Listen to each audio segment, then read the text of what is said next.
fuerte que tenemos nosotros aquí, y sobre todo en el Colegio de Abogados, para temas de derecho procesal y de derecho penal. Tenemos una garantía. Y esta noche precisamente él va a estar a cargo de la exposición que tiene como título La litigación oral, ¿es verdad? Entonces vamos a recibir a Julio César, todos lo conocen, no tengo necesidad de decir de quién se trata, pero vamos a invitarlo para que suba al podio con el propósito de que diga su charla. Lo recibimos con un fuerte aplauso.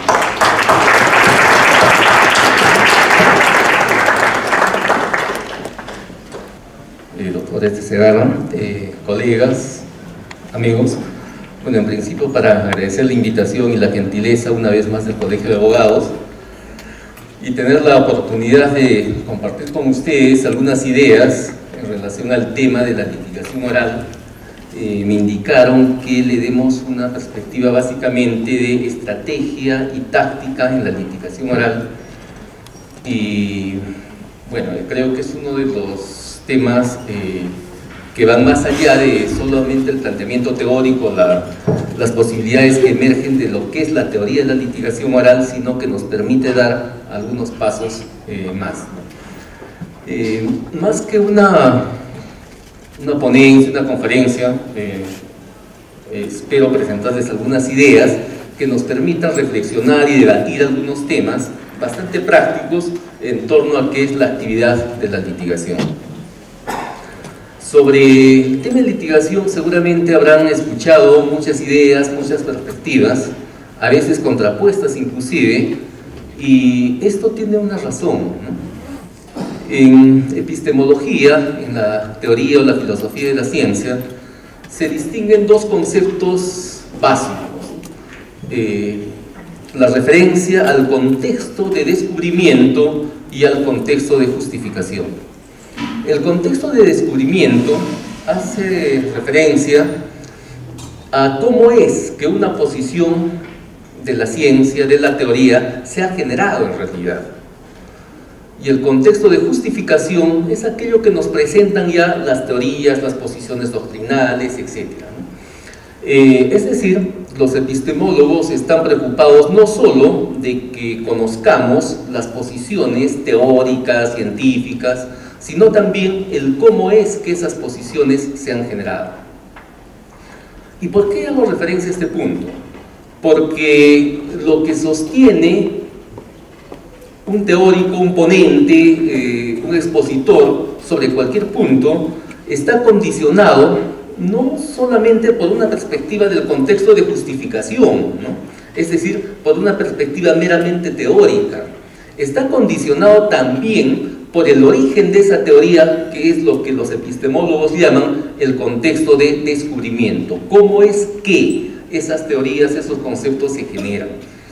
Y esto es muy importante que lo tengamos en cuenta, porque para evaluar una posición, las ventajas o desventajas de la posición, las bondades y virtudes de una posición teórica cualquiera que se plantee, de una posición académica que se plantee, es bueno reflexionar sobre cómo es que se generan esas posiciones. Hago esta breve introducción porque lo que voy a compartir con ustedes, comentar con ustedes algunas ideas, está también condicionado pues por un contexto de descubrimiento. ¿Cómo es que se generan estas ideas? Y un punto importante, un contexto de descubrimiento, tiene que ver con experiencias previas de quien haga algún planteamiento.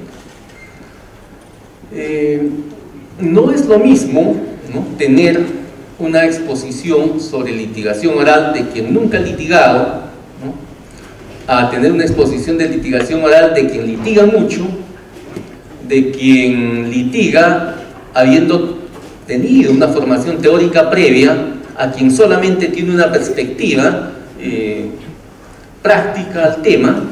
No es lo mismo una exposición de litigación oral de un juez que lo hacen y lo hacen bien, ¿no?, o de un filósofo, por ejemplo. Son absolutamente posiciones diferentes y van a llegar obviamente a conclusiones diferentes. En lo personal, pues yo tengo una práctica de 20 años aproximadamente litigando permanentemente, y he tratado siempre de llegar a la actividad de litigación también desde perspectivas teóricas, ¿no? Tempranamente tuvimos preocupación por formarnos en la parte del derecho penal sustantivo, ¿no?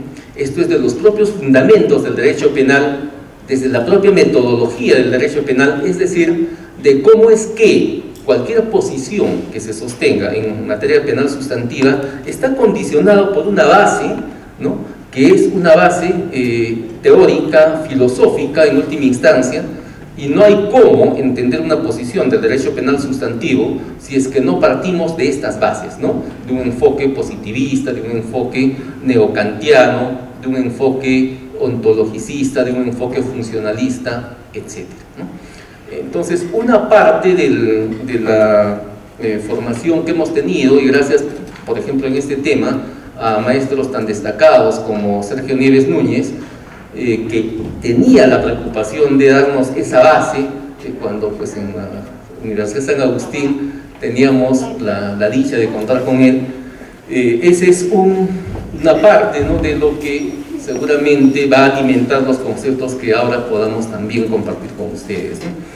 Los temas del derecho penal sustantivo, del derecho procesal penal, de la teoría de argumentación jurídica.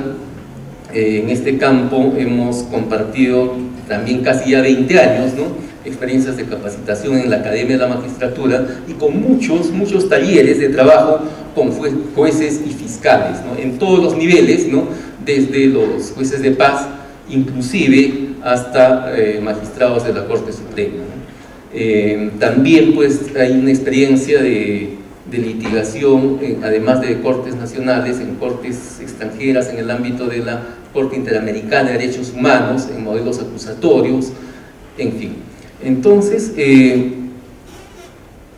no pretendo ahora hacer una réplica o trasladar conceptos sobre litigación que están en los manuales que usualmente se difunden en el medio, como es el más conocido, el de los profesores Tools y Weitelman, ¿no?, y en realidad los otros que le siguen en realidad, ¿no? Casi todos los textos que vamos a encontrar sobre litigación oral a la fecha están muy pegados a la línea de estos dos profesores chilenos, ¿no?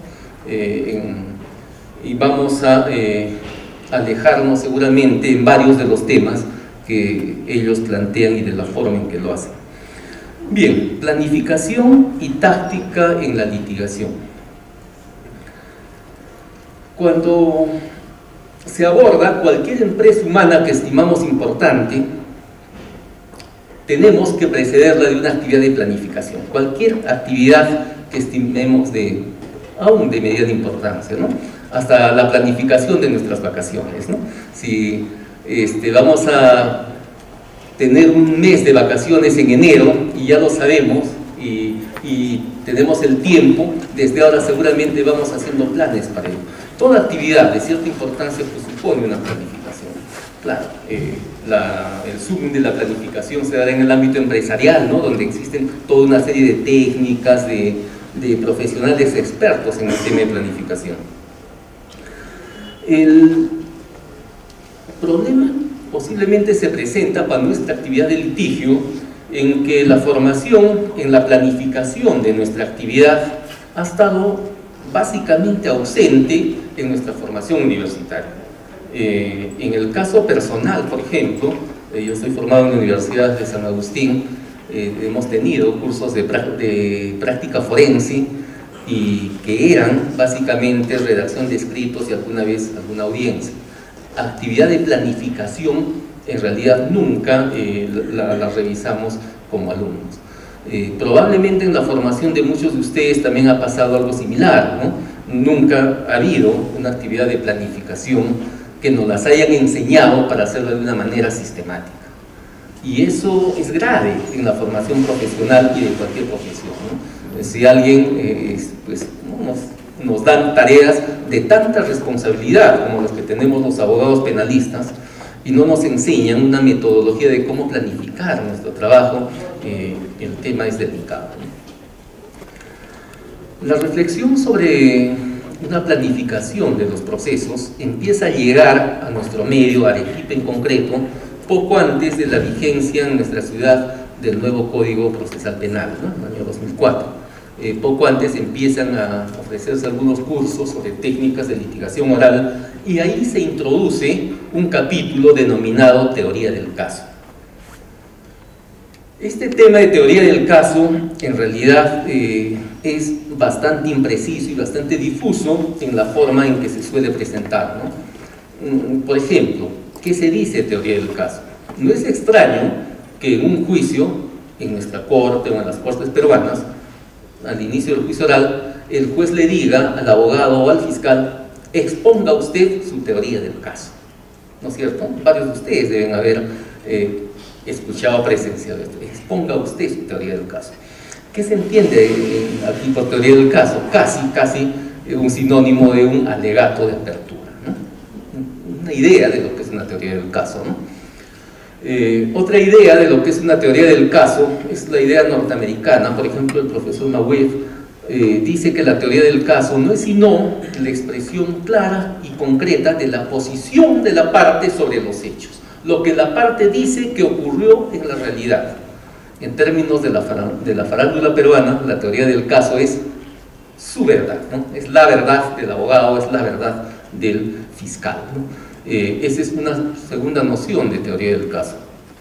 Otra noción de teoría del caso que está en nuestro medio, que surge precisamente de los planteamientos de los profesores Dusch y Weitelmann, hace referencia a que la teoría del caso pues, significa una posición sobre los hechos, centra su concepto en los hechos, pero que estos hechos deben estar corroborados con cierta base probatoria y además ser subsumibles en la normatividad jurídica, ¿no? Y entonces ahí tenemos un planteamiento de teoría del caso que incluye tres elementos, ¿no? Una teoría fáctica, una teoría probatoria y una teoría jurídica.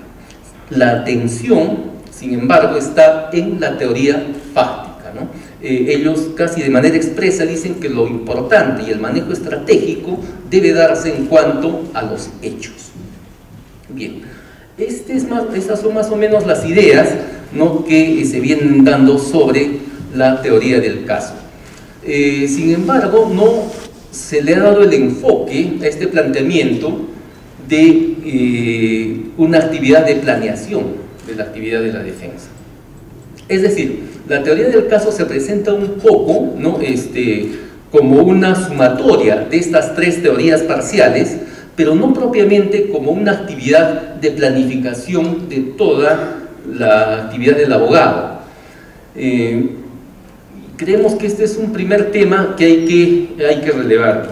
Si es que queremos nosotros hacer una actividad de planificación, tenemos que empezar a preguntarnos, estas denominadas teorías del caso, ¿no?, en la versión solo de hechos, en la versión norteamericana o en esta versión con tres elementos, ¿cubren las necesidades de la planificación? Pensaría que no es suficiente, ¿no? Yo creo que es insuficiente este planteamiento. El concepto de teoría del caso creo que nosotros para la actividad cotidiana debemos irlo abandonando, porque no nos dice lo que en realidad necesitamos para litigar. La teoría del caso no es sino, no se ha originado sino en el ámbito de la litigación modelos anglosajones. La teoría del caso para el sistema anglosajón es básicamente ¿qué? Es básicamente una idea sobre los hechos que resulte persuasiva para convencer a un jurado. ¿Okay? ¿Cómo a un jurado que no es técnico, sino que es lego en derecho, le presenta una historia persuasiva? Y esa historia, dicen los que capacitan en estos temas en el ámbito anglosajón, debe ser una historia que engarce con las experiencias previas del jurado, ¿no?, con el conocimiento de cómo el jurado entendería que los hechos se pueden realizar de manera natural. Entonces, ¿qué es una teoría del caso? Es construir una historia que pueda ser admitida como verdadera por un jurado. Esa es la idea central en la litigación, en el common law, de lo que es la teoría del caso, ¿no?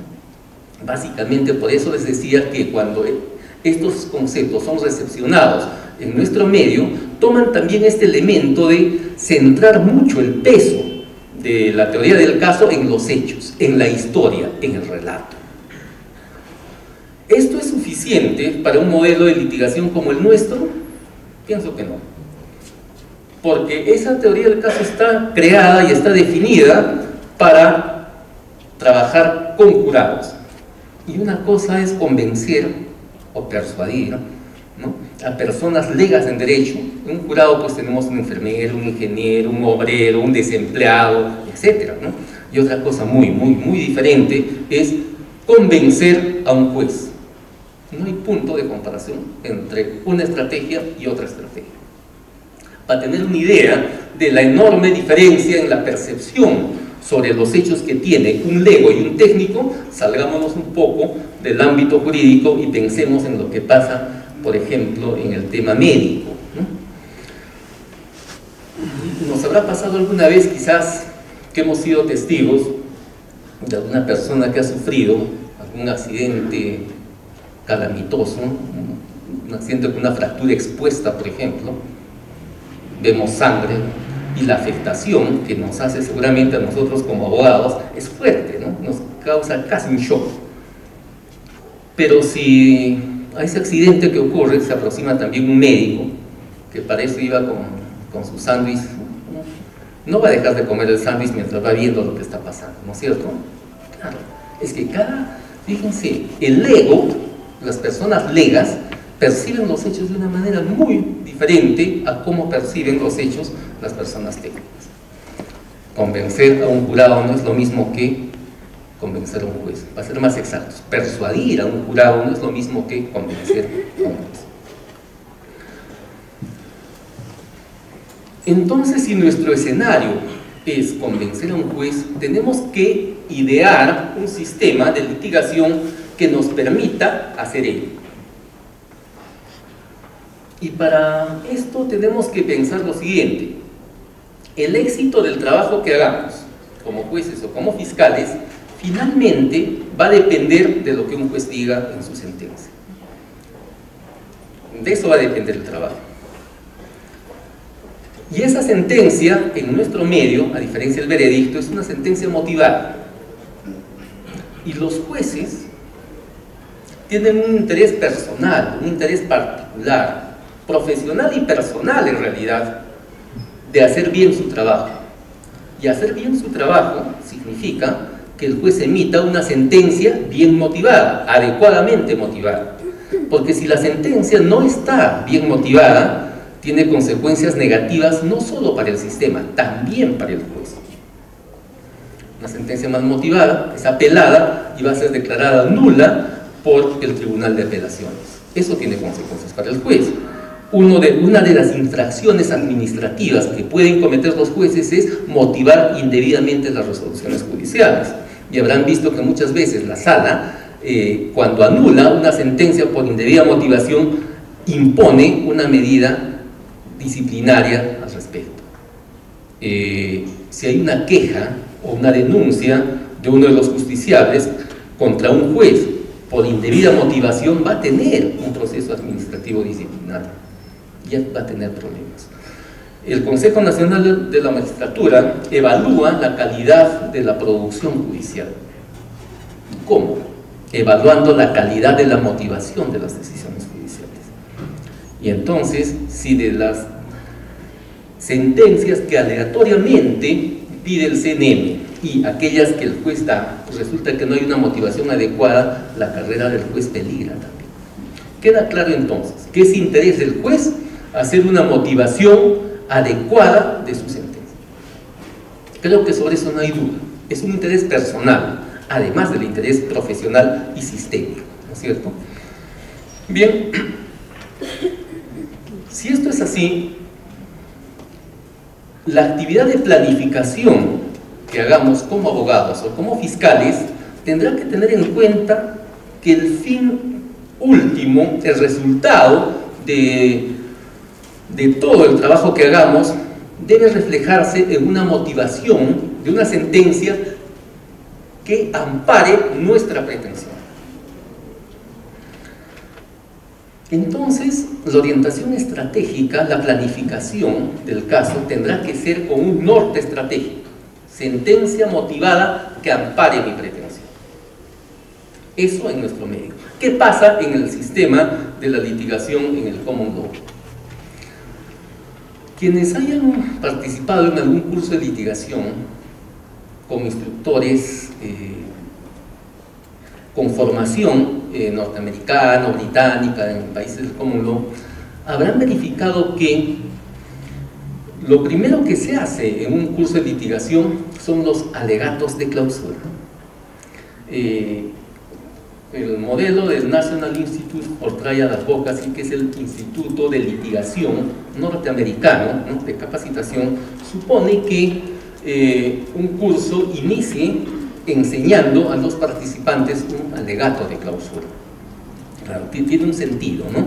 Tiene un sentido porque un modelo con jurado, lo más importante es hacer un alegato presentado, no solo con un contenido tal, sino de una forma tal que pueda persuadir al jurado. Es la parte más importante, ¿no? Entonces, ¿qué pasa? En estos modelos del common law, el norte estratégico de la actividad de planificación está hacia el alegato de clausura. ¿Cómo es la lógica de ellos? Dicen, si nosotros al entrenarnos para litigar empezamos haciendo el alegato de clausura, vamos a saber cómo, el cómo cuenta mucho, el cómo y qué vamos a decirle al jurado para convencerlo de que mi cliente es inocente, ¿no es cierto? Ese es un norte estratégico. ¿Esto tendrá la misma importancia en el caso nuestro? No. El norte estratégico para nosotros no debería ser el alegato de clausura. El norte estratégico para nosotros debería ser la sentencia motivada del juez. Porque a diferencia del sistema de jurados, la decisión que nosotros estamos buscando va a ser una decisión motivada, no va a ser una decisión intuitiva a la que llegue un jurado, va a ser una decisión motivada. Entonces, toda la planificación que hagamos tendrá que estar pensada en cómo, ¿no?, obtener esta sentencia motivada favorable. Fíjense cómo coinciden los intereses si planteamos una estrategia de litigación adecuada. Yo preparo los argumentos de hecho, de derecho, probatorios, para que el juez en su momento me dé la razón.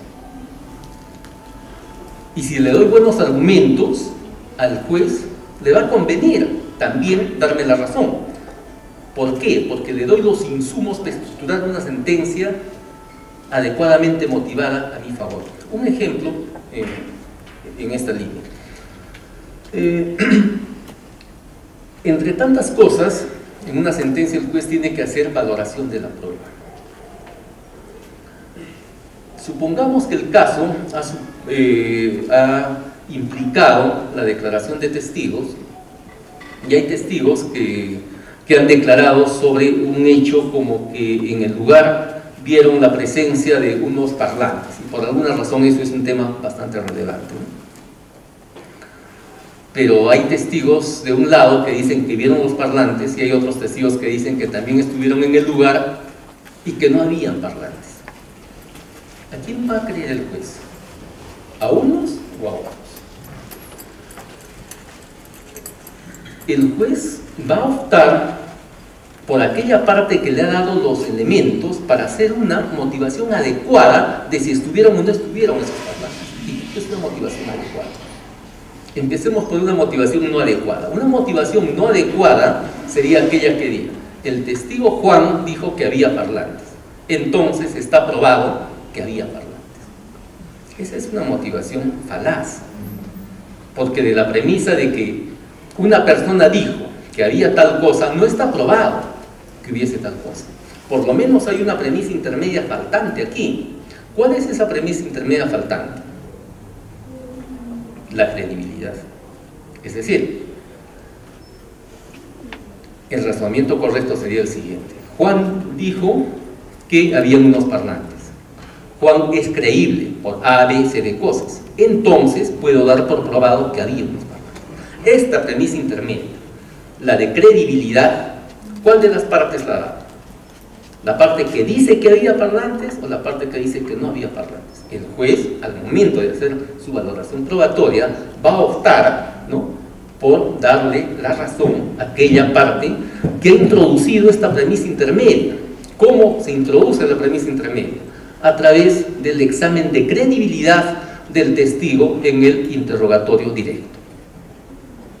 ¿Bien? Entonces, ¿no?, si queremos nosotros que nos den la razón en una sentencia bien motivada con las tres premisas, ¿no?, que acabo de referir, entonces démosles al juez la premisa intermedia y el interés mío y el interés del juez coincidirán en tener una sentencia adecuadamente motivada. Esa es la idea de fondo, ¿no? Esa es la idea de fondo.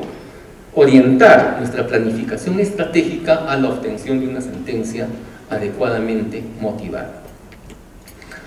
Esto nos da entonces algunos retos y algunos requerimientos también en nuestra formación como abogados, ¿no?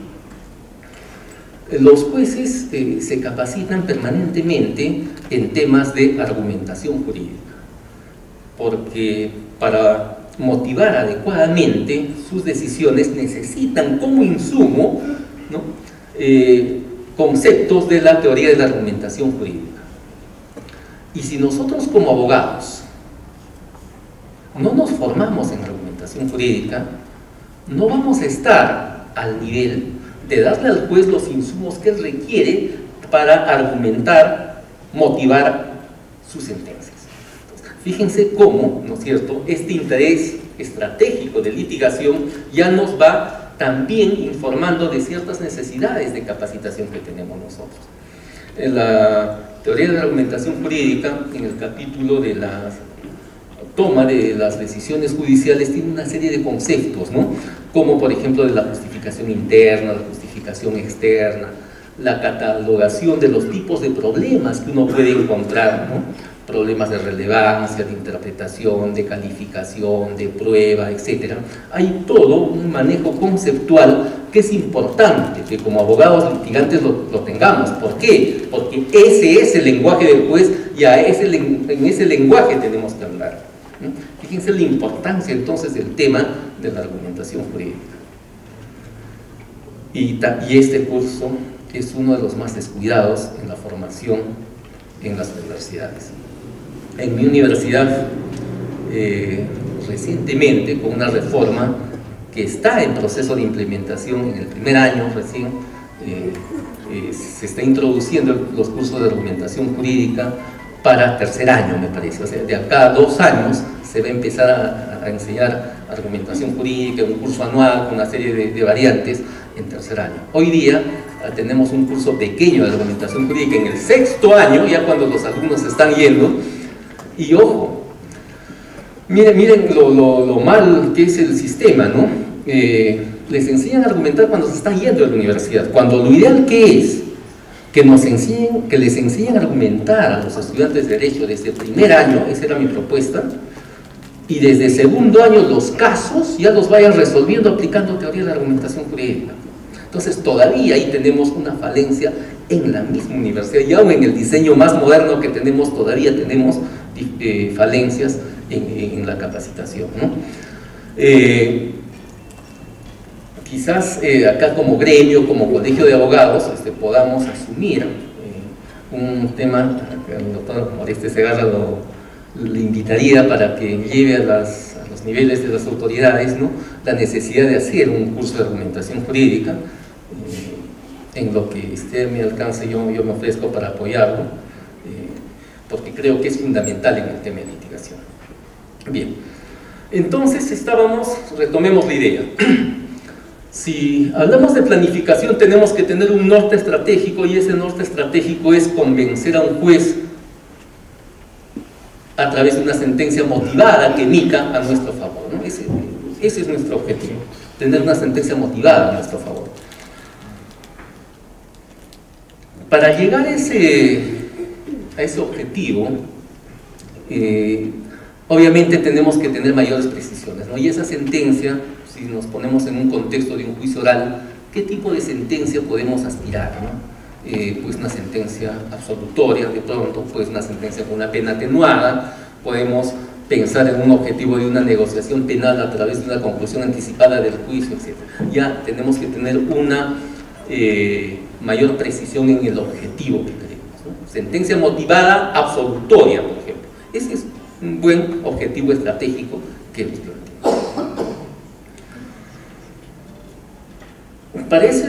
Para llegar a ese objetivo estratégico necesitamos varios insumos, ¿no? Necesitamos tener una posición sobre los hechos o teoría fáctica, necesitamos una posición sobre cómo probar estos hechos, la teoría probatoria, y necesitamos una posición jurídica, ¿no?, de cómo estos hechos están amparados en una determinada norma.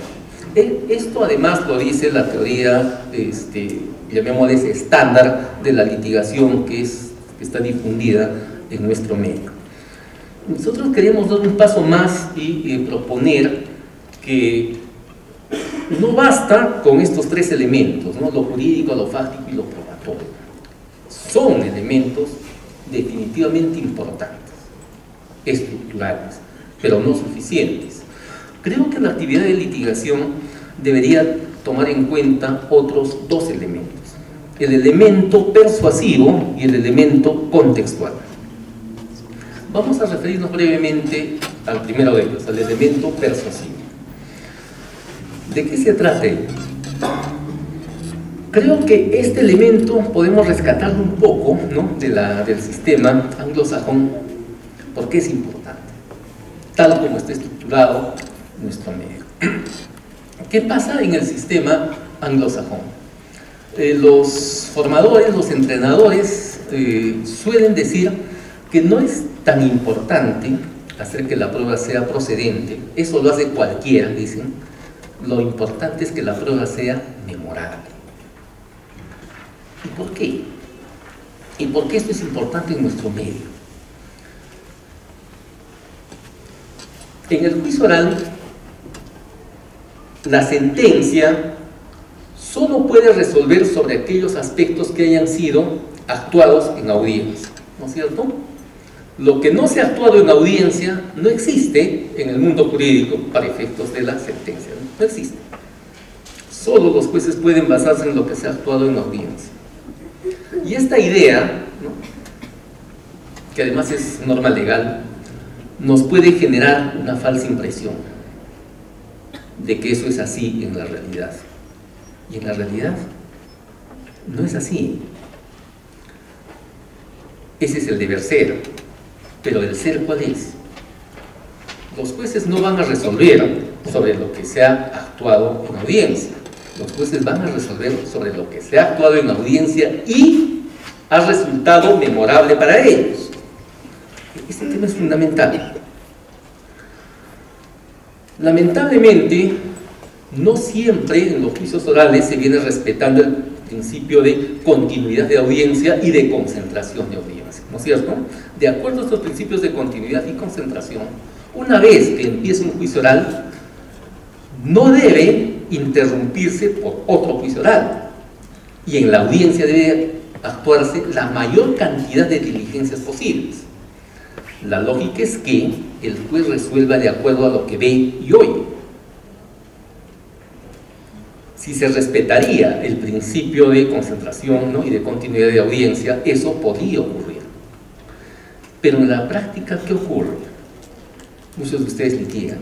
¿No es cierto que citan para el día lunes a las 8 de la mañana para que empiece el juicio oral, se instala, se avanza alegato, se suspende, continuamos el miércoles de la siguiente semana de 10 a 11, y luego a la otra semana, y luego a la otra semana? Y ese día el juez tendrá no 5, 6, 7, 8, 10, 15 audiencias, y desde que escuchó a mi testigo en una audiencia, a la siguiente semana se acordará lo que dijo mi testigo, o a la fecha de la sentencia, que son 6, 7, 8 semanas después, se acordará lo que dijeron cada uno de los testigos. Y si, peor todavía, si cometemos el error de hacer un montón de preguntas al testigo, ¿no? Sobreactuar el caso, pues, mientras más actuamos, menos posibilidad de memorizar para los jueces. Entonces, fíjense el problema enorme que tenemos, ¿no? En ese marco de lo que ocurre en realidad, entonces es importante lograr que los jueces puedan memorizar aquellos aspectos centrales del caso que nos interesen. Porque además alguien podría pensar, bueno, se puede olvidar, pero en el alegato de clausura supero el tema. ¿Y saben qué pasa a veces? Que para la fecha que lo citan para el alegato de clausura, el juez ya tiene la sentencia en la cabeza. ¿No les ha pasado eso alguna vez? Que han ido, han hecho una audiencia, han hecho sus alegatos muy bien preparados, acaban los alegatos, voy a dictar fallo. Y mientras hacen los alegatos ni les escucharon mucho y dictó el fallo porque ya lo tenía preparado. ¿Acaso no pasa eso en realidad? Entonces, el sistema es complicado, ¿no es cierto? El sistema es complicado. Pero si esto ocurre, una parte esencial de la labor que tendremos que hacer como abogados y como fiscales será ver que los aspectos estructurales de nuestro caso, por lo menos, sean memorizados por el juez y sean recordados al momento del fallo. Esto supondrá entonces una teoría persuasiva, ¿no? Una teoría persuasiva que, entre otras cosas, nos dirá, por ejemplo, a mayor información, menos posibilidad de memorización.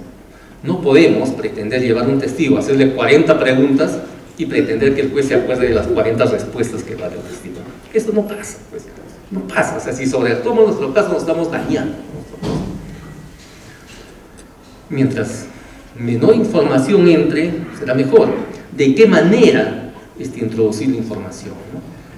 Hay técnicas de interrogatorio y de introducir hechos, ¿no?, que posibiliten esto.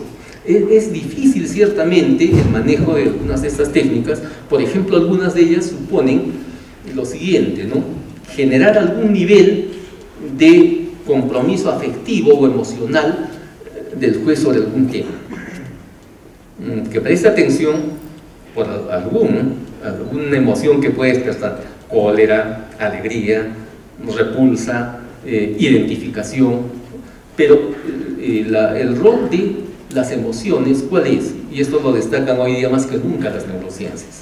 El rol de las emociones es, entre otras cosas, clavar recuerdos en la mente de las personas. Y siempre hago el mismo ejercicio cuando hablamos de estos temas, ¿no?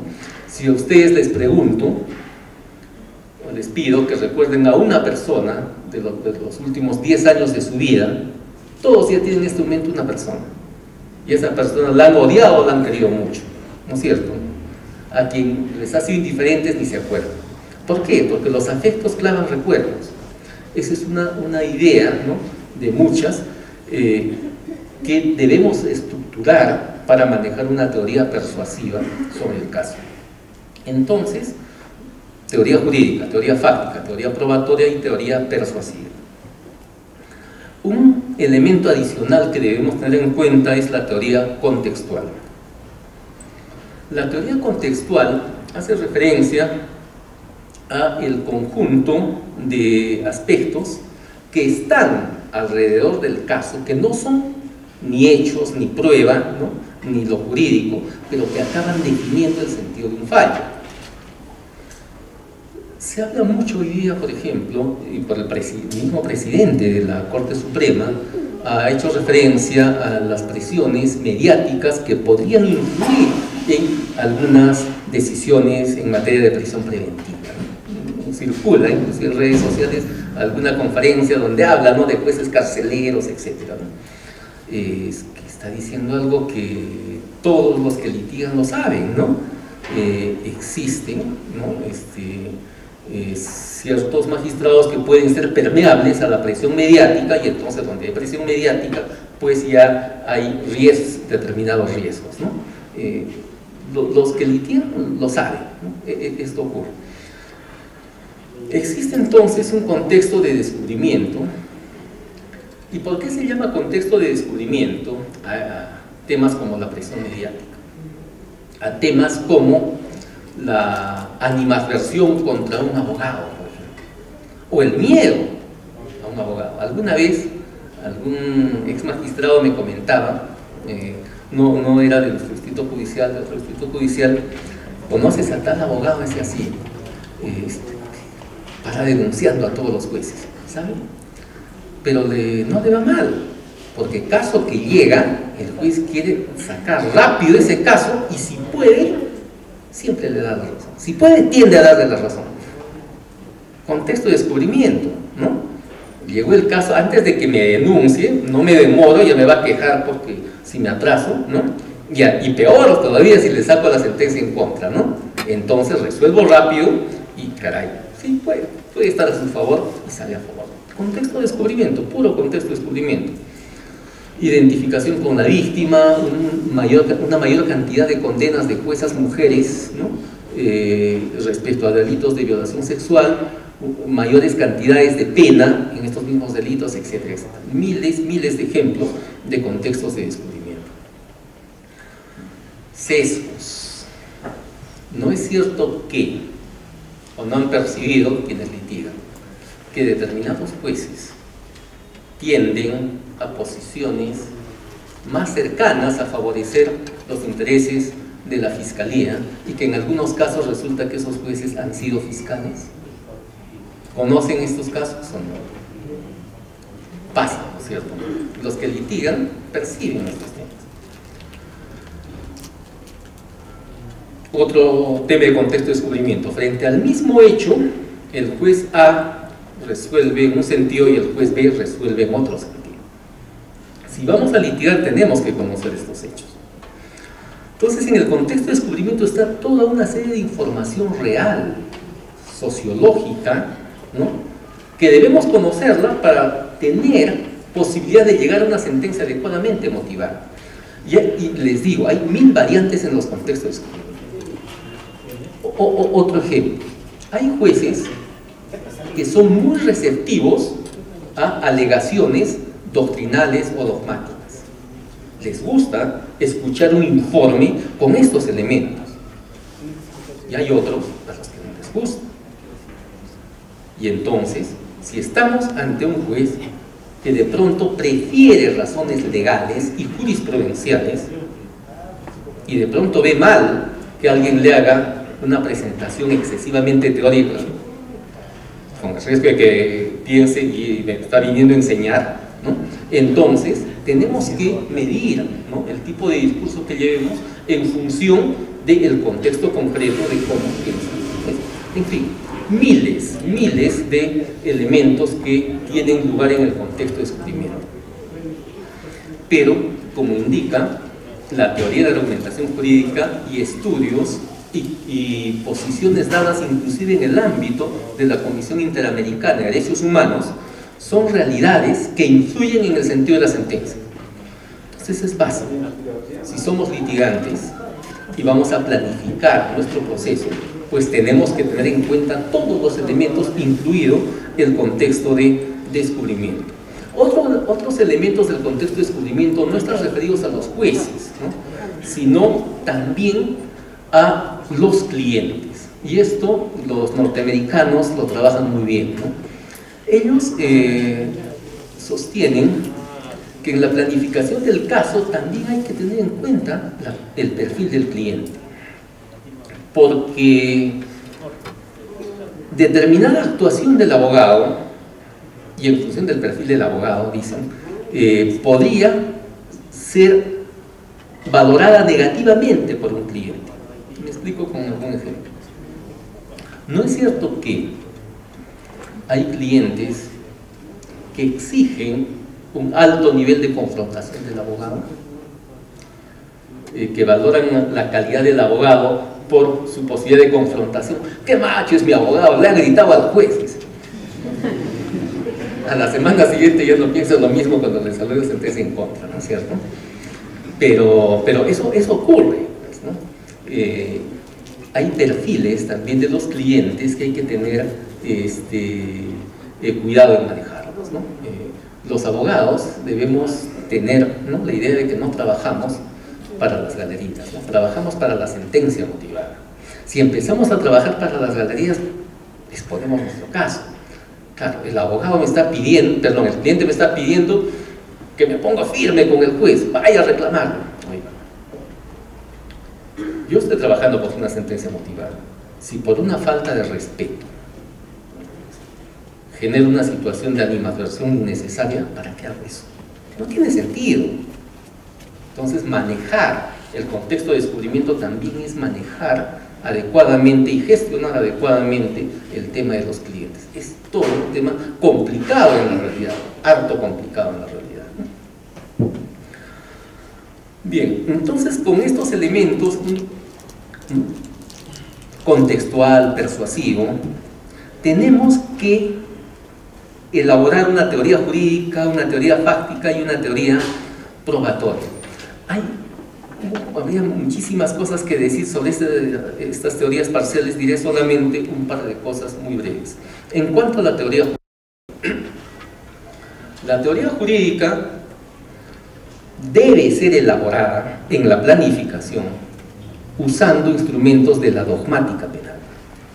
Hay un trabajo maravilloso de Enrique Bacigalupo que se llama Técnicas de Resolución de Casos Penales. Es uno de los mejores trabajos que trabajan este tema de la teoría jurídica, ¿no? Y qué gran consejo de Enrique Bacigalupo. Dice que cuando planifiques tu caso, debes hacerlo utilizando la dogmática penal y no la mera ley. Y eso es importante. ¿Por qué? Porque la dogmática penal nos da soluciones que no aparecen de una simple lectura de los textos legales, ¿no? Por ejemplo, el caso de la teoría de imputación objetiva, ¿no? De acuerdo a la teoría de imputación objetiva, para que haya tipicidad no basta con que se realice la literalidad del texto legal, sino que se haya creado un riesgo jurídicamente relevante, que ese riesgo se haya realizado en el resultado típico y dentro del ámbito de protección de la norma. Parece trabalenguas, pero así es la teoría. En términos prácticos, ¿qué supone esto? Supone, por ejemplo, que pensemos en un delito medioambiental. Prohibido construir en determinada zona, por ejemplo, con cierta protección. Se realiza la construcción.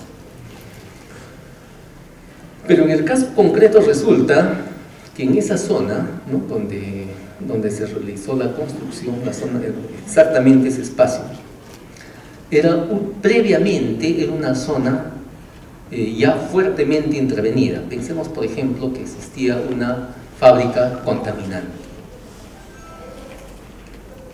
¿Qué se hizo? Se demuele y se construye un inmueble mucho más pequeño y con un diseño arquitectónico amigable con el ambiente y casi camuflado, casi invisible. ¿Será delito eso? Si se lee el texto legal, parece que hay tipicidad, claro. Pero ¿qué dice la teoría de la imputación objetiva? Si se disminuye el riesgo para el bien jurídico, ya no hay delito. Y acá se ha disminuido el riesgo para el bien jurídico. Entonces, fíjense, la importancia de construir la teoría jurídica no desde la perspectiva de los textos legales, sino desde la perspectiva de la dogmática penal. Otro aspecto que podríamos comentar muy rápidamente por el tiempo en relación a la teoría probatoria. Este es un aspecto bastante importante, creo, y que va a traer problemas seguramente en el tiempo que se viene. Tiene que ver con la prueba indiciaria. ¿Qué ocurre aquí? Pensemos que se está siguiendo una investigación, un proceso por un delito de homicidio y que en la etapa de la investigación preparatoria se formaliza y al momento de la formalización, como no hay prueba directa, pues se formalizan por algunos hechos indiciarios, ¿no? Por decir, pues este sujeto había tenido una grave enemistad, el imputado, con el fallecido, con la víctima, y lo amenazó de muerte, por decir. Dos indicios que se pusieron en la formalización de la investigación preparatoria. Más adelante en la acusación se introducen algunos indicios adicionales. Claro, entre la formalización y la acusación median varios meses y ahí surgió, por ejemplo, elementos de prueba de que este señor compró un puñal, y además de que este señor abandonó su trabajo el día que se produjo el homicidio y sin aviso no volvió más al trabajo. Ya tenemos 4 indicios al momento de la acusación. Bien, el juicio, esta acusación se va a juicio oral, y en el transcurso de la actuación probatoria surgen algunos otros indicios, ¿no? Supongamos que surge alguna información de que ellos tuvieron un enfrentamiento a golpes un mes antes, y de que uno de ellos le había quitado la novia al otro también un mes antes, ¿no? Nuevos indicios van surgiendo ahí. Y finalmente la sentencia. Y el juez en la sentencia, además, perdón, antes de la sentencia, los alegatos. Entonces, los alegatos, ¿qué hace el fiscal? Que había postulado 4 indicios en la acusación y 2 en la formalización. 2 en la formalización, 4 en la acusación, y entonces 6 indicios en el alegato de clausura. Y en la sentencia condenatoria, como el juez vio el caso, descubrió un par de indicios más y tenemos 8 indicios en la condena. ¿Eso es legítimo? Pero eso pasa, ¿no es cierto? Eso pasa. Estuvimos hace algún tiempo en un taller de análisis de sentencias de prueba indiciaria y encontramos este tipo de cosas. Esto es legítimo en el tema del manejo de la prueba. ¿Puede introducirse en juicio oral indicios no postulados en la acusación? ¿Puede el juez, ¿no? valorar en sentencia, ¿no? hechos indiciarios no postulados en la acusación, aunque hayan salido de la prueba actuada en juicio? Ese es un gran tema. Ese es un gran tema. En principio, esta actividad de introducir indicios después de la acusación viene siendo seriamente cuestionada. Y hay criterio judicial, yo no sé qué tan amplio, que considera que no puede introducirse indicios posteriores a la acusación, a obtener nuevos indicios. Este es un criterio que empieza a firmarse en el manejo jurisdiccional penal. Y esto nos lleva, ahora volviendo, si es que eso se va a dar o se está dando ya en sentencias motivadas, ¿no es cierto?, que solo validan los indicios en materia de acusación, eso nos tiene que llevar a que en nuestra actividad de planificación del caso estructuremos las acusaciones por los fiscales ya con una estructura de imputación de prueba indiciaria. Es decir, la acusación no deberá decir solamente ofrezco como medios probatorios las declaraciones de tales y tales personas, ¿no? Deberá precisar, a nuestro entender, cómo va a acreditar los hechos imputados. Con prueba directa, si la tiene. Si no la tiene, con prueba indiciaria. Acreditaré tales hechos indiciarios, ¿no es cierto?, con tal prueba. Y con tal regla de inferencia se deducirá la culpabilidad. Ese tema es exigente. Pero si es que este es el esquema que me van a exigir en la sentencia, tengo que tenerlo en mi postulación. Si no, se me va a caer el caso. Este es un riesgo que se puede producir en los tiempos que se vienen, en algunas acusaciones que no tengan un manejo, una estructuración adecuada de su prueba indiciaria. Bien, concluimos con esto el tema de los conceptos de planificación y muy brevemente el tema de la táctica, ¿no? La planificación entonces va a suponer, ¿no?, ya para sintetizar, que nosotros formulemos un objetivo, por ejemplo, sentencia motivada absolutoria, que para lograr ese objetivo tengamos una teoría jurídica, fáctica, probatoria, contextual y persuasiva, estructurada. Todo eso es aconsejable que esté esbozado por escrito. No tiene que estar sino en una página, en una hoja de Bon A4, 2 para exagerar, no tiene que ser, y es algo que no debería tomar mucho tiempo. Hay una gran ventaja en planificar por escrito. La planificación por escrito convierte nuestro pensamiento en pensamiento activo. La planificación en la cabeza, de memoria, es mero pensamiento pasivo y susceptible de muchos errores. Lo aconsejable, planifiquemos esto que les digo en un esquema, en 1 o 2 hojas máximo, y tenemos el tema de planificación estratégica. ¿En qué consiste la planificación táctica? La planificación táctica consiste en ver cómo hacemos estos objetivos estratégicos. Los objetivos estratégicos son el qué se debe hacer, ¿no es cierto? La planificación estratégica es el qué se debe hacer, la táctica, el cómo se va a hacer. ¿Cómo voy a lograr, ¿no es cierto?, una estructura de valoración probatoria, lo que les decía de los parlantes, ¿no es cierto?, de darle al juez la premisa intermedia de credibilidad. Eso es táctica, haciendo preguntas de acreditación. ¿Qué preguntaré sobre la acreditación? Acreditación concreta, cómo es que esta persona pudo haber conocido sobre los hechos, ¿no es cierto? Acreditación genérica, razones de honestidad que pueda tener, razones que tenga para no mentir, razones que tenga para colaborar con la justicia, etcétera, etcétera, etcétera.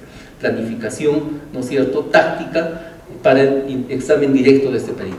Entonces habrá una serie de planes tácticos, plan tácticos para el alegato de apertura, para el interrogatorio directo, para el contrainterrogatorio, para los alegatos finales, etc.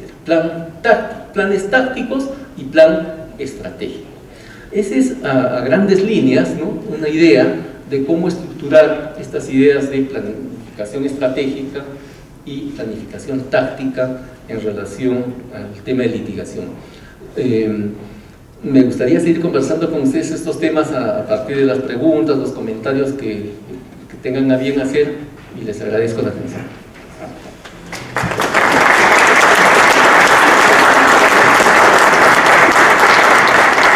Julio César, muy agradecido por estos alcances también estructurados. Vamos a dar pase a las preguntas, por favor. Agradeciendo al doctor Santa Cruz por brindarnos su experiencia jurídica, que es muy valiosa en realidad. Es cierto que, como bien dice, uno tiene que evaluar el contexto y también a los jueces a los cuales nos vamos a enfrentar al momento de ejercer defensa penal. Y a mí me ha ocurrido en una sala de nuestra corte ese claro ejemplo de que son, entre comillas, pro fiscalía, ¿no?, pro Ministerio Público, en la cual el juez, debiendo ser neutral, ¿no?, tiene cierto, digamos, flexibilidad para la prueba del Ministerio Público y ser bastante severos para la defensa técnica de los imputados. En ese caso, ¿qué recomendaciones, qué alcance nos podría ampliar los profesores? Gracias.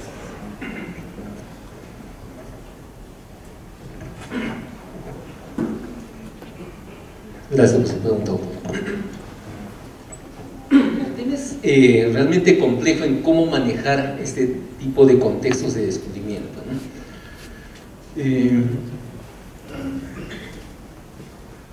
En realidad no hay una única forma, hay muchas formas en las que uno podría tratar de tener algún nivel de manejo de este contexto. Lo primero es conocer previamente, ¿no?, porque si no lo conocemos previamente ya tenemos una dificultad en el tema, ¿no? Ahora, esta cuestión del manejo de los contextos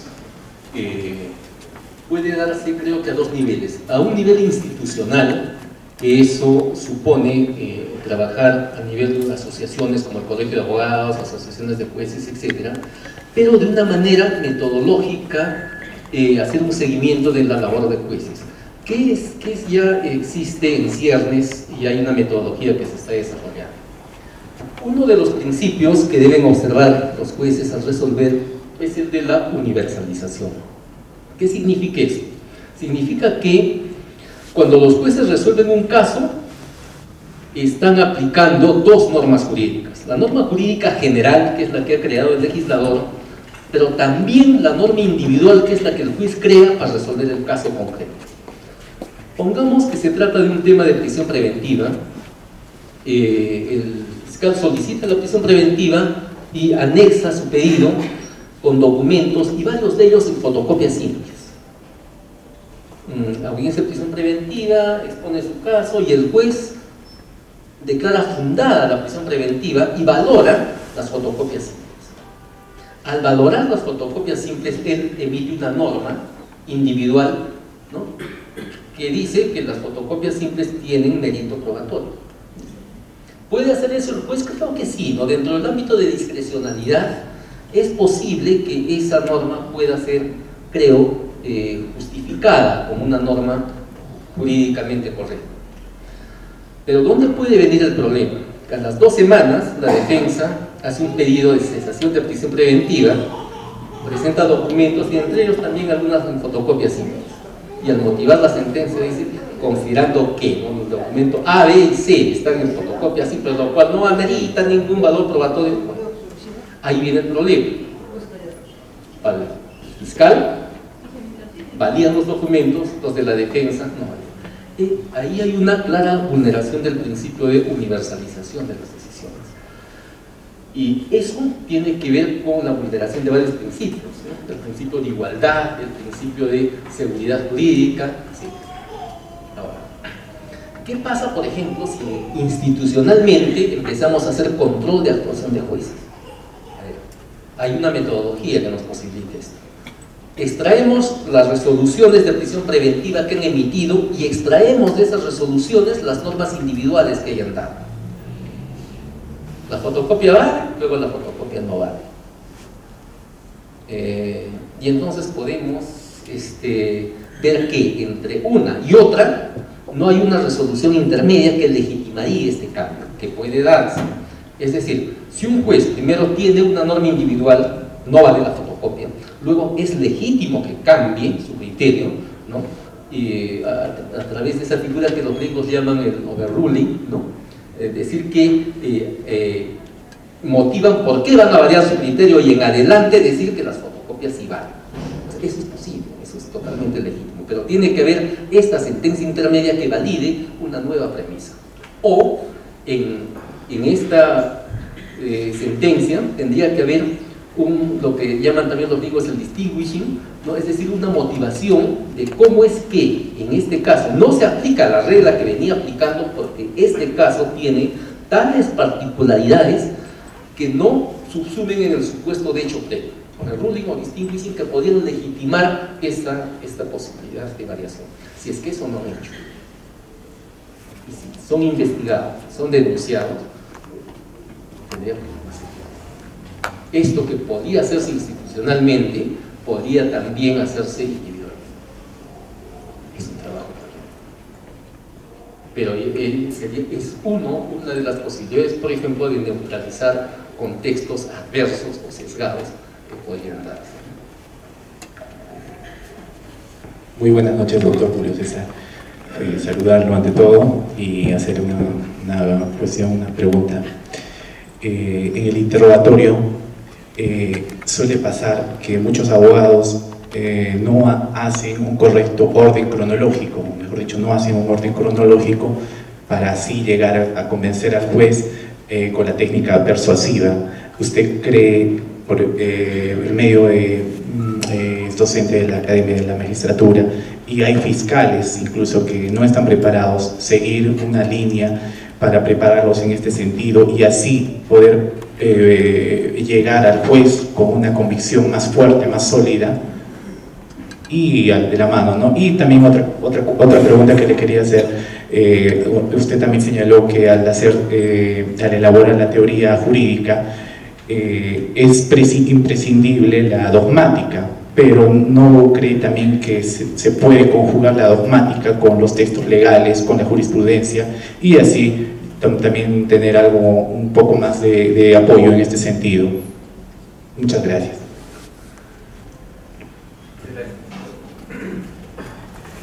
Gracias por la pregunta. En cuanto al orden cronológico, en principio una narración en orden cronológico es una buena narración. El más claro ejemplo está en que si nosotros le contamos a un niño un cuento de mediana extensión inclusive, no necesitamos contarle 2 veces.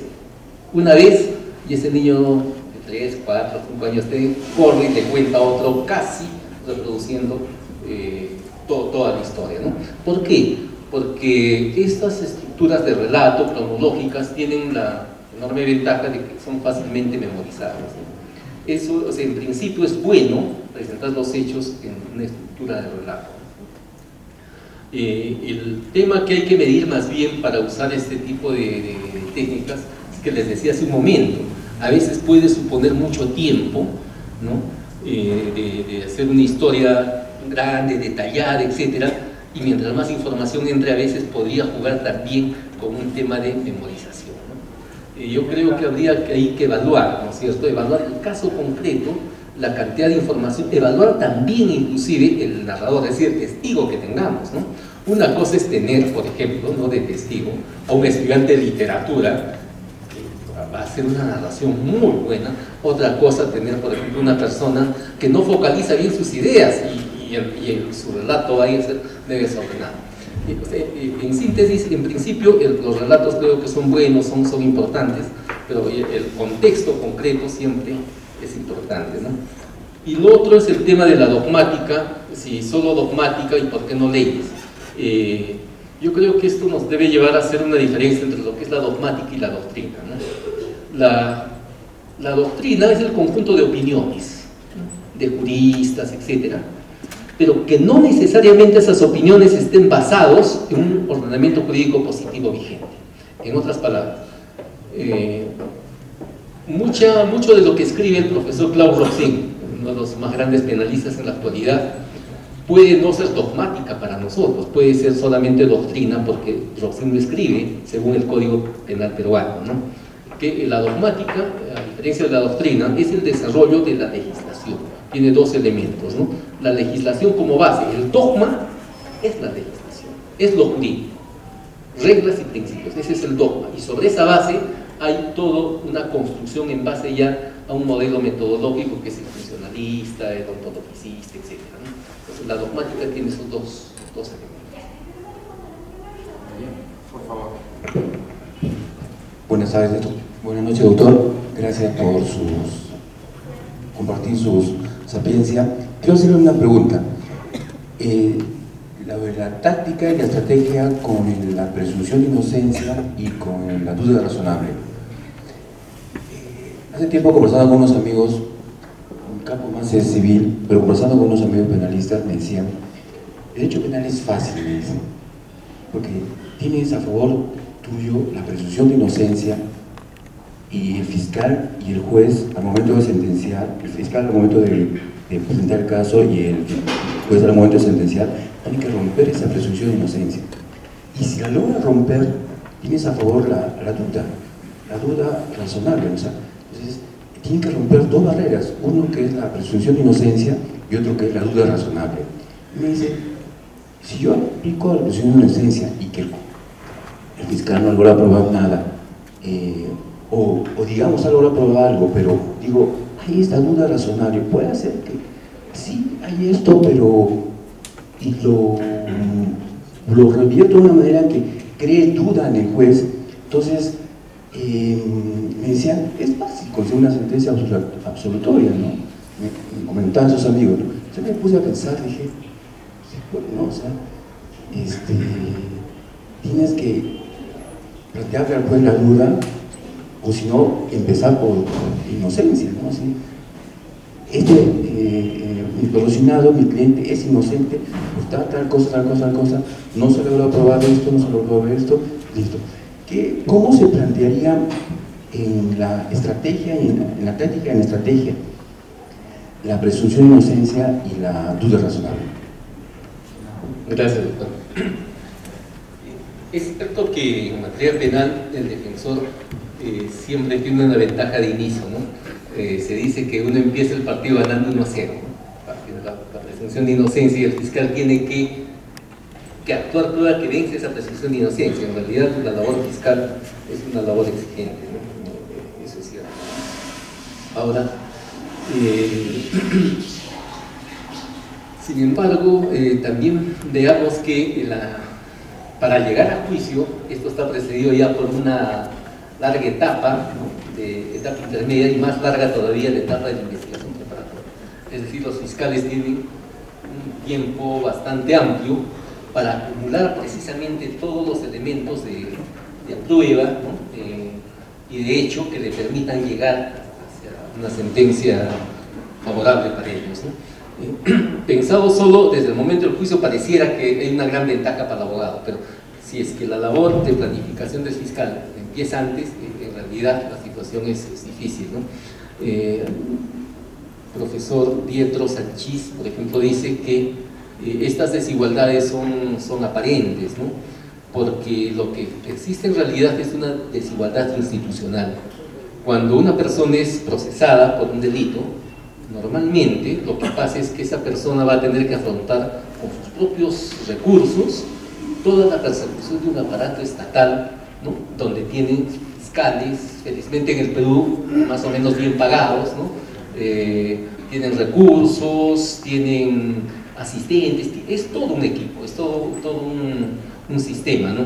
En cambio, el procesado es solo frente a este sistema. Entonces, frente a esa desigualdad que hay, real o institucional, que llama Pedro Sanchís, es que se tienen que tener estas cautelas, ¿no? El principio de inocencia, las presunciones, que permitan un poco equilibrar esa balanza, ¿no? En cuanto a la planificación, pues claro, tenemos que contar con esas presunciones de planificar el caso, pero va a depender también del caso concreto. Hay casos que solo por duda podrán ganarse, hay casos donde podrá probarse la inocencia, más bien, y es diferente, ¿no?, tener una sentencia por absolución, perdón, por inocencia probada, que tener una sentencia por duda, ¿no? Entonces ya ahí evaluaremos ya con el cliente hasta dónde podemos llegar, y muchas veces es posible llegar hasta la sentencia por absolución por inocencia comprobada. Es mucho más presentable para el cliente, ¿no? Gracias. Doctor, buenas noches. No tengo una pregunta, sino más bien una petición para usted por su experiencia. No sé si nos podría hacer algunos alcances, unas recomendaciones para los alegatos, que me parece que es muy importante. Gracias. Gracias, doctor. En cuanto a los alegatos, si estamos hablando de los alegatos de apertura, en realidad va a depender mucho del plan de caso que tengamos, ¿no? A ver, hay una información, estudios que se han hecho en el campo de la litigación que indican, no son peruanos, ¿no?, pero pienso que en el Perú está por ahí también el tema, que en las sentencias, en el caso de las sentencias condenatorias, en el 65% de esas sentencias, la información la ha generado la propia defensa. En el 65% de los casos de la condena, esa información la ha llevado al juicio su propio abogado. Esto ya nos da una idea de que muchas veces introducir, ¿no es cierto?, información a un juicio puede resultar contraproducente. ¿Por qué? Porque los hechos siempre son susceptibles de una valoración bipolar, ¿no? El mismo hecho, solo con un sesgo, puede significar lo opuesto. Entonces ahí hay una primera consideración a hacer, ¿no? ¿Cuánto de información vamos a llevar a un juez? Un alegato, en teoría, ¿no?, en teoría debería tener hechos, ¿no?, debería tener la prueba y una posición jurídica. Los fiscales están obligados a hacer eso, no tienen otra opción. Los abogados tenemos una gran ventaja, ¿no? Un alegato puede ser de 30 segundos, ¿no? Señor juez, mi cliente es inocente. Como es inocente, el fiscal no va a poder probar los hechos que acaba de imputar. No tengo ninguna prueba para el juicio. Mi actuación se va a limitar a controlar la actuación de la prueba fiscal. Con este control, al final del juicio, usted llegará al convencimiento de que el fiscal no ha probado los cargos. Absuelto. Esa es una alegato. O sea, esa es una posibilidad de alegato, ¿cierto? En otros casos podrá ser conveniente más bien hacer un alegato mucho más circunstanciado, con más información. En realidad todo depende del análisis del caso concreto. Hay un principio del materialismo dialéctico, ¿no?, que hablaban del análisis concreto de la situación concreta. Yo creo que no hay recetas para alegatos y para nada. Mucho depende del análisis concreto. Lo que tenemos que tener es principios, ¿no?, con los que jugar y adecuarlo al caso, ¿no? Ahora, otro consejo para hacer un alegato podría ser cómo preparar el alegato, ¿no? Si ya en el tema de la presentación, ¿no? No es recomendable tener todo por escrito. Es bien difícil, ¿no?, cuando uno está litigando, leer algo.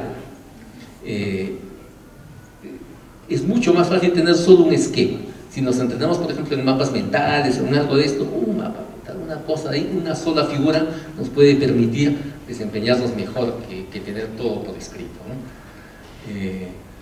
Y bueno, lo demás ya es tema de trabajo en caso concreto, ¿no? Eso podría comentar en términos generales. Por favor. Alegato de clausura. El alegato de clausura creo que debería ser, a ver, en primer lugar, para que el alegato de clausura sea receptivo por el juez, porque puede pasar, como hace un momento conversábamos, les ha pasado, que ya antes del alegato de clausura la sentencia está hecha, ¿no? Escuchan a los abogados y dan la sentencia inmediatamente, ya tenían la sentencia hecha, ¿no? Introducir en el alegato de clausura algunas peticiones de motivación especial para el juez, ¿no? Entonces, puedo empezar diciendo, si es que tengo esa necesidad, ¿no? Señor juez, en el alegato de clausura voy a hacerle pretensiones concretas de motivación especial sobre A, B, C cosas. Los jueces van a atender. ¿Por qué? Porque si pido, ¿no?, que haga motivación especial sobre A, B, C, van a tener que pronunciarse en el sentido que sea, pero ya tengo atención de antemano, ¿no es cierto? Si no hago peticiones de especial motivación, de pronto no van a estar muy atentos. Y otro tema, en el alegato de clausura, pues es lo recomendable es que hacer un análisis ya de toda la prueba actual. Mucho que ayuda a los jueces que no solo hacer una historia, ¿no?, una narración de ello. En el presente caso está aprobado, ¿no?, y hacer una narración de A a Z cronológica. Eso no le sirve mucho, pues. Lo que le va a servir mucho es darle proposiciones fácticas probadas, ¿no? Tal proposición se ha probado con tal prueba. Esa prueba se ha actuado en la audiencia de tal día y aparece en el audio a la hora con 20 minutos 30 segundos, que dijo textualmente lo siguiente. Esa información es muy útil al juez, porque entonces le estás precisando dónde está la información que necesita. Pero si hago una historia, esa historia va a servir poco. En síntesis, es alegato de clausura analítico y no narrativo. Sí, por favor. Muy buenas noches, doctor Santa Cruz. Bueno, agradecer por esta participación a su exposición del día de hoy. Mi pregunta más o menos se basa en una parte donde usted indica la interrupción de las audiencias orales, ¿no? Y creo que me parece algo muy importante, por lo que creo que me ha pasado en una oportunidad, pero también que se va cruzado con lo que es la parcialización hacia el fiscal, del juez hacia el fiscal. En sí, yo quisiera saber de parte de usted cuál sería la proposición que se daría para que las audiencias no se corten y sean, digamos,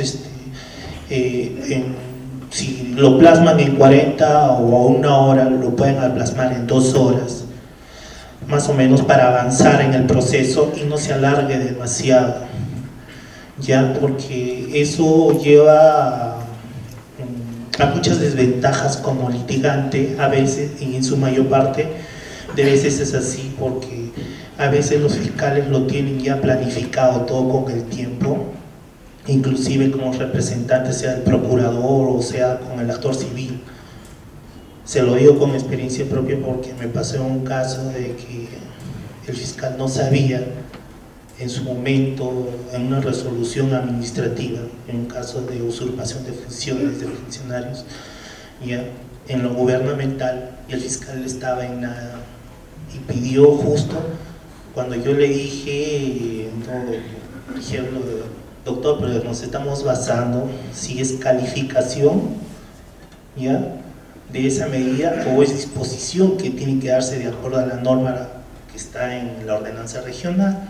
Y dada la situación a esto, el fiscal miró su reloj y como ya estaba ya terminando la audiencia, fijó y le dijo al juez: señor juez, creo que por la primerencia de la hora, creo que se va a terminar y creo que no nos va a poder alcanzar para darle a lo que está pidiendo la defensa técnica.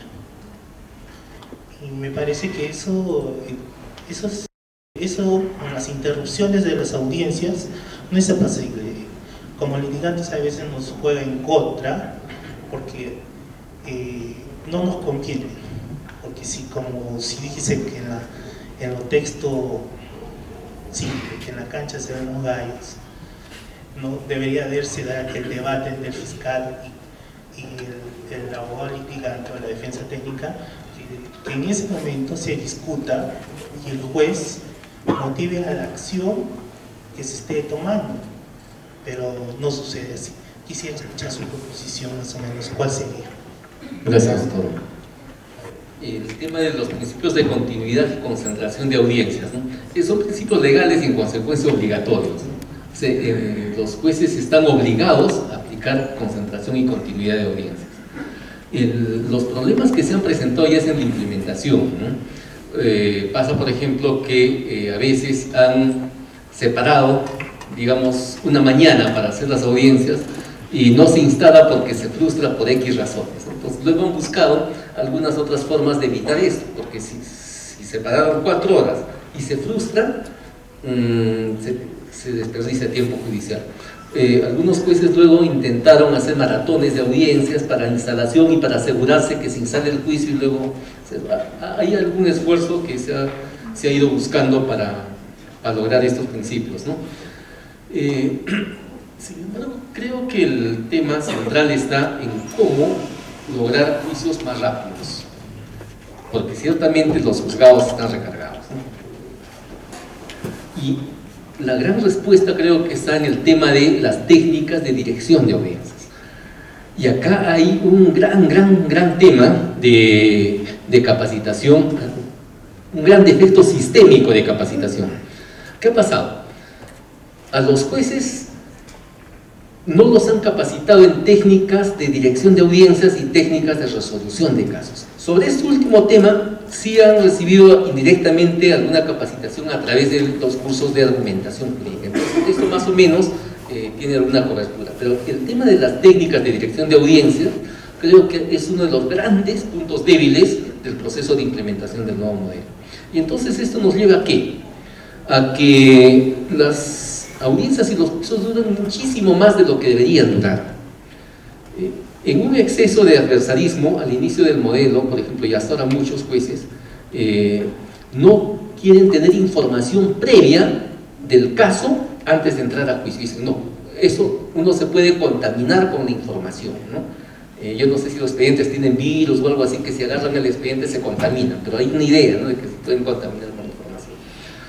Fíjense, esto de prepararse los jueces para el juicio lo hacen en Estados Unidos, que es un poco la cuna del sistema adversarial, ¿no?, que nos viene.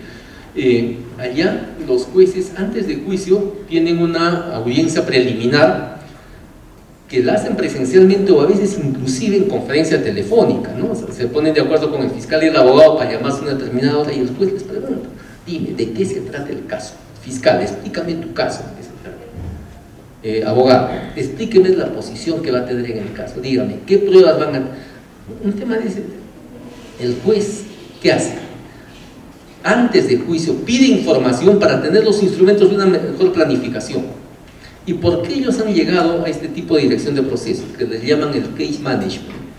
Porque antes de eso había tal adversarismo que tenían el modelo del juez árbitro, ¿no? El juez solamente veía lo que hacían las partes y finalmente decidía. Eso les llevó a ellos a juicios muy largos, ¿no?, donde habían discusiones sobre temas que Al juez no le servían, pero igual estaba mirando un partido que para nada le servía para la resolución del tema, ¿no? En el caso nuestro, entonces, creo que lo que habría que hacer es implementar una serie de actos de dirección de audiencias, por ejemplo, entre tantas otras cosas. El tema de la precisión de los puntos controvertidos después de los alegatos de apertura. El fiscal dijo su caso, el abogado dijo su caso. Al juez ya le pueden quedar claro qué temas son controvertidos ahí y precisar, ¿no?, qué tema se va a controvertir y eventualmente hacer acuerdos probatorios, y eso nos podría ahorrar muchísimo tiempo, muchísimo tiempo. Creo que si hay mayor dirección de audiencias, podría haber juicios más cortos y en consecuencia más posibilidades de hacer lo que usted menciona, ¿no?, las audiencias de corrido, y un juicio no debería durar tanto tiempo. La dirección de audiencias es el tema. Gracias, Julio César. Por favor. Gracias, doctor. Creo que de alguna forma, doctor, de antemano ya asumió mi pregunta. Pero en todo caso quisiera insistir en ese punto, la dirección de audiencias, porque hemos estado esta noche discutiendo o conversando sobre qué deben hacer los abogados, qué deben hacer los fiscales para poder llegar de mejor manera hacia el juez. Y usted ha tocado dos puntos, que creo que es la conclusión de esta noche, ¿no? Saber persuadir y saber convencer, es decir, saber persuadir en ese contexto de descubrimiento, pero también convencer racionalmente en un contexto de justificación.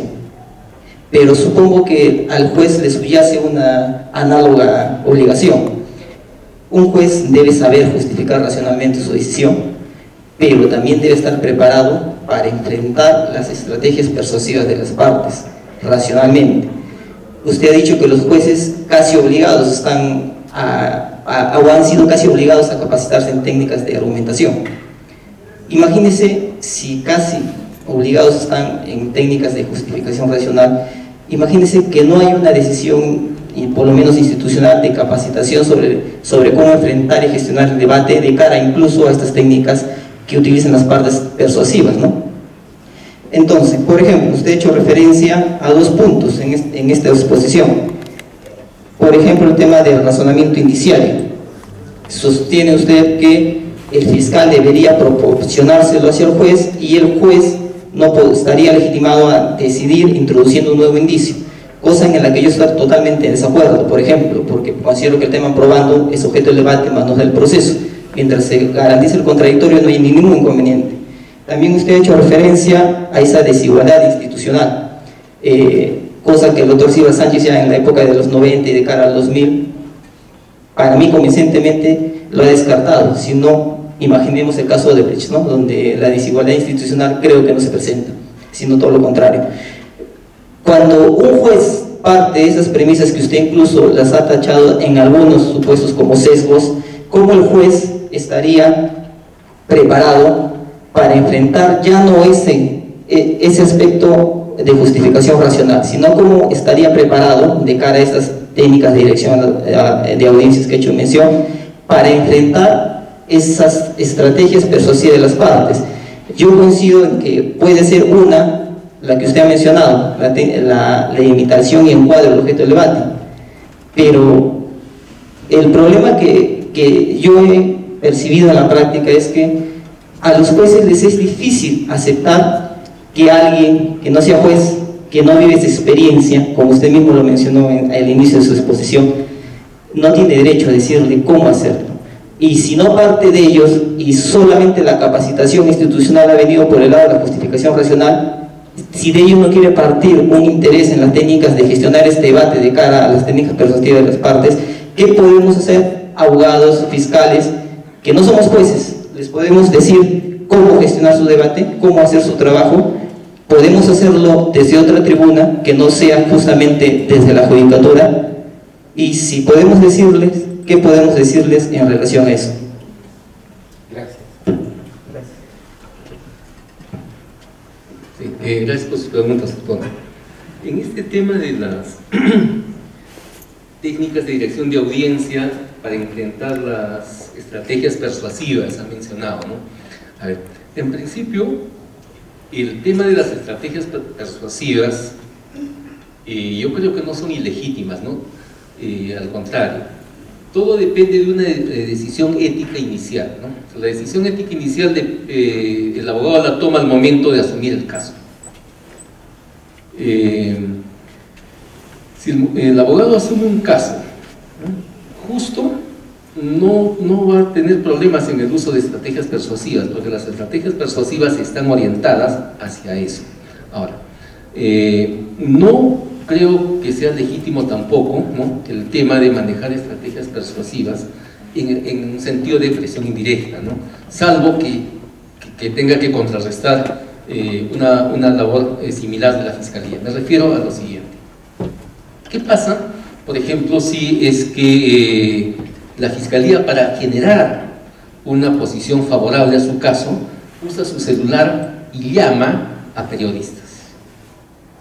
Usted tiene conocimiento, usted trabaja en Fiscalía, no sé si conozca algún caso donde fiscales llaman a periodistas, ¿no?, para que estén presentes y en consecuencia tener a la prensa a su favor. ¿Eso es debido? ¿Qué pasa si pedimos información de las llamadas que hagan los fiscales y a quienes llaman? Entonces ahí tenemos también un tema de que si el fiscal utiliza una estrategia persuasiva de ese tipo,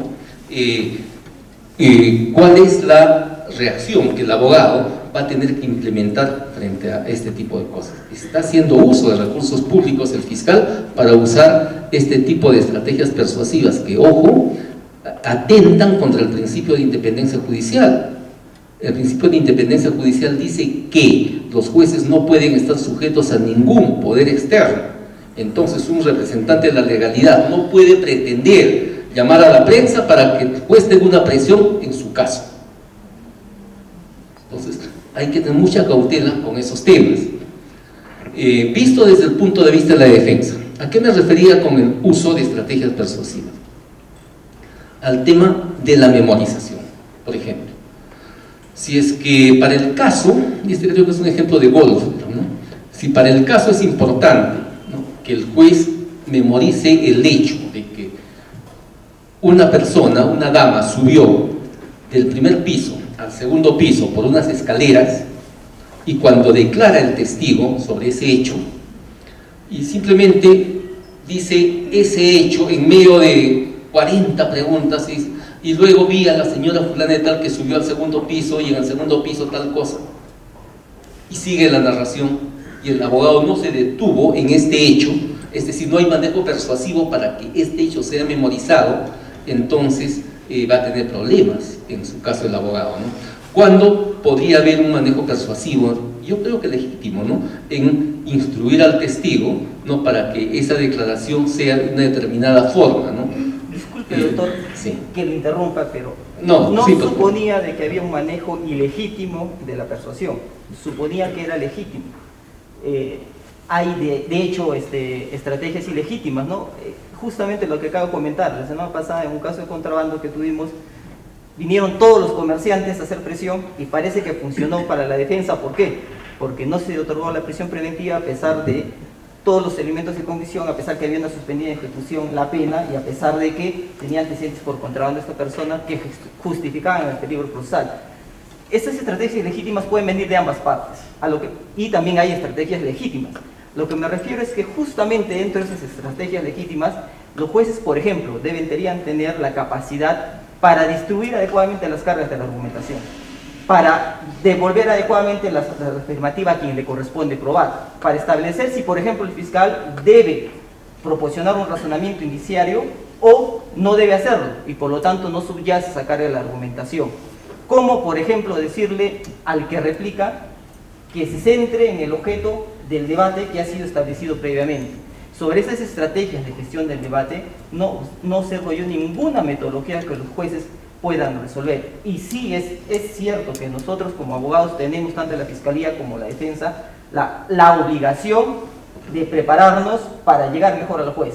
Pero creo que usted muy bien lo ha dicho, creo que eso se debe complementar necesariamente con que los jueces tengan estrategias de dirección del debate, porque si no, generan ellos metadiscusiones en ámbitos jurídicos que no vienen al cuento, entran a preguntar cuestiones absolutamente impertinentes, y eso es pan de cada día. Usted tiene años litigando y sabe que eso es cierto. Y eso no se puede solucionar solo de cara de los actores, de las partes. Es indispensable una estrategia para los jueces, y generalmente son los grandes ausentes en estos tipos de eventos. A eso es lo que yo quisiera, o me refería, y me gustaría que de repente usted nos pueda plantear algunas estrategias más para exigir eso a los jueces. Ok, se refiere al tema institucional. En realidad eso es política judicial, ¿no?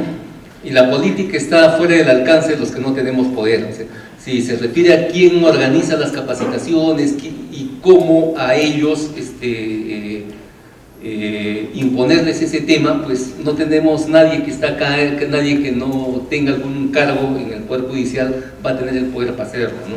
Lo que creo que nos queda es el camino de la persuasión, ¿no? del convencimiento, y estos eventos yo creo que sí pueden tener alguna utilidad, y nuestro gremio también podría, por ejemplo, tomar una iniciativa de convocar a los jueces a un taller de dirección judicial de audiencias y empezar a desarrollar el tema. Y hay miles de posibilidades de trabajar esto, y quienes más manejan las técnicas posiblemente son ellos, solo que no las han racionalizado, no las han sistematizado, tienen técnicas muy difusas y les falta todavía un conocimiento normativo técnico, ¿no? No nos queda otra, creo, que tratar de hacer un trabajo persuasivo y a través de nuestro gremio, ¿no? Individualmente, pues, estimado doctor Hugo, somos solo individuos. Todo el tema académico, creo que sí tienes la fuerza para lograr mandar un mensaje a que ellos también participen. Yo creo que sí, y ahora, y en descargo, por ejemplo, esa preocupación que usted dice, es mi preocupación. Sí, y ¿qué hemos tratado de hacer? ¿No? En las revistas de la Academia de la Magistratura tengo 2 artículos publicados sobre el tema.